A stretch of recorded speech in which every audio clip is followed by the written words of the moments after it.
اعوذ باللہ من الشیطان الرجیم، بسم اللہ الرحمن الرحیم۔ شروع اللہ کے بابرکت نام سے جو بڑا مہربان اور نہایت رحم فرمانے والا ہے۔ دنیا میں سب سے قریبی رشتہ ماں باپ اور بہن بھائیوں اور بیوی شوہر کا ہوتا ہے۔ یہ وہ رشتے ہیں جو انسان کی خوشی اور غمی میں شامل ہو کر اپنے بھائی اور بہن، بیٹے اور بیٹی کا ساتھ دینے میں ہر ممکن کوشش کرتے ہیں۔ یہ وہ رشتے ہیں جن کے بغیر انسان کا اس دنیا میں زندگی گزارنا بہت ہی مشکل ہو جاتا ہے۔ کبھی ہمارے ذہن میں یہ سوال آتا ہے کہ کیا جنت میں ہمیں ہمارے رشتہ دار اور ماں باپ مل سکیں گے؟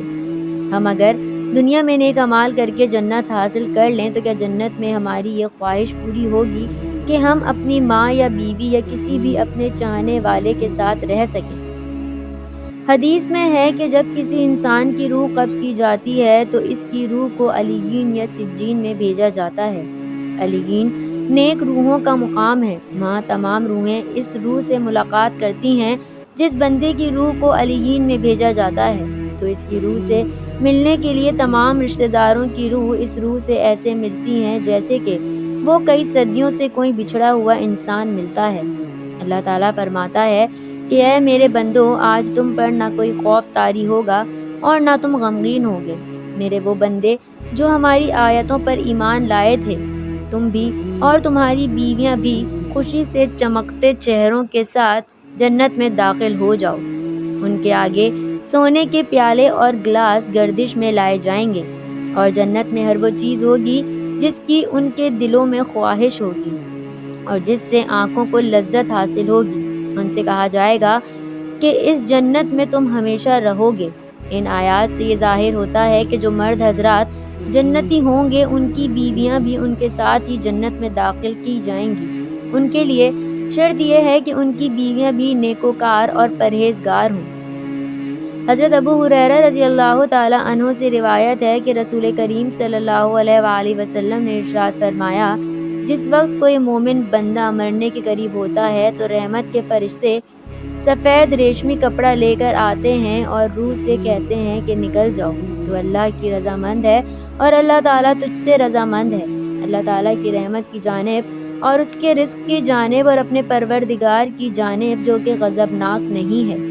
پھر وہ روح اس طرح معطر حالت میں نکل جاتی ہے جس طریقے سے عمدہ خوشبودار مشک، اور فرشتے ہاتھ در ہاتھ اٹھائے اسے آسمان کے دروازے پر لے جاتے ہیں تو آسمان والے فرشتے کہتے ہیں، کیا عمدہ خوشبو ہے جو کہ زمین سے آئی ہے۔ پھر اس کو اہل ایمان کی ارواح کے پاس لاتے ہیں تو وہ ارواح خوش ہوتی ہیں اس سے زیادہ جو کہ تم کو کسی بچھڑے ہوئے شخص کی آمد سے ہوتی ہے۔ پھر وہ پہلے سے موجود مومنین اس آنے والے سے دریافت کرتے ہیں، فلاں آدمی نے کیا کیا اور فلاں آدمی کا کیا ہوا، یعنی جس شخص کو وہ لوگ دنیا میں چھوڑ کر گئے تھے اب وہ کس طرح کے کام میں مشغول ہے۔ پھر خود ہی ان میں سے چند ارواح کہتی ہیں، ابھی ٹھہر جاؤ، اس کو چھوڑ دو، یہ دنیا کے غم میں مبتلا تھا۔ یہ روح کہتی ہے، کیا وہ شخص تم لوگوں کے پاس نہیں پہنچا، وہ تو مر چکا تھا، تو اس پر وہ روحیں کہتی ہیں، اس کا مطلب وہ شخص تو جہنم میں گیا ہوگا۔ اور جس وقت کافر کی موت آتی ہے تو عذاب کے فرشتے ایک ٹکڑا کاٹ کر لے کر آتے ہیں اور وہ کہتے ہیں کہ تو باہر نکل آجا، اور پھر اللہ کے عذاب کی طرف اس حال میں کہ تو اللہ تعالیٰ سے ناراض ہے اور تجھ سے اللہ تعالیٰ ناراض ہے۔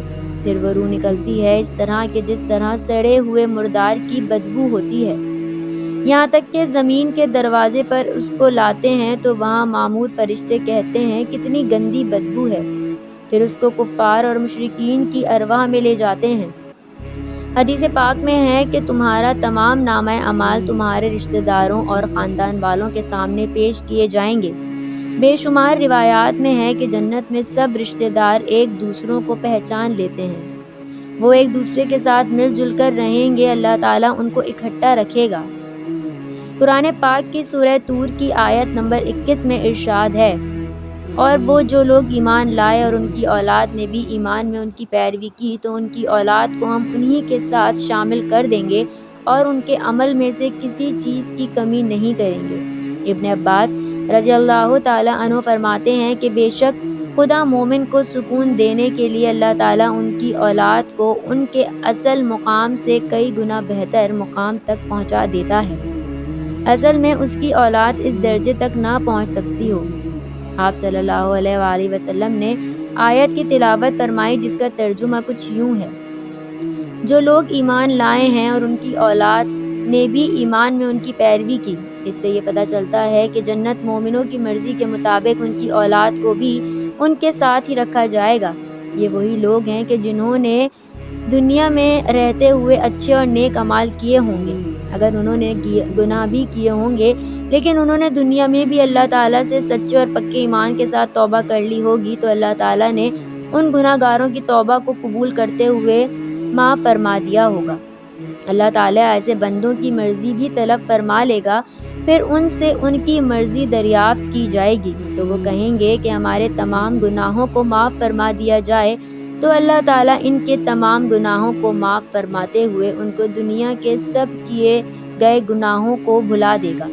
جنت میں ایک مومن کے لیے خوشی اور لذت ہی ہوگی، نیز جنت کی عمومی انعامات میں اس کا ذکر ہے کہ جو بات جنتی چاہے گا اللہ اسے پورا کریں گے۔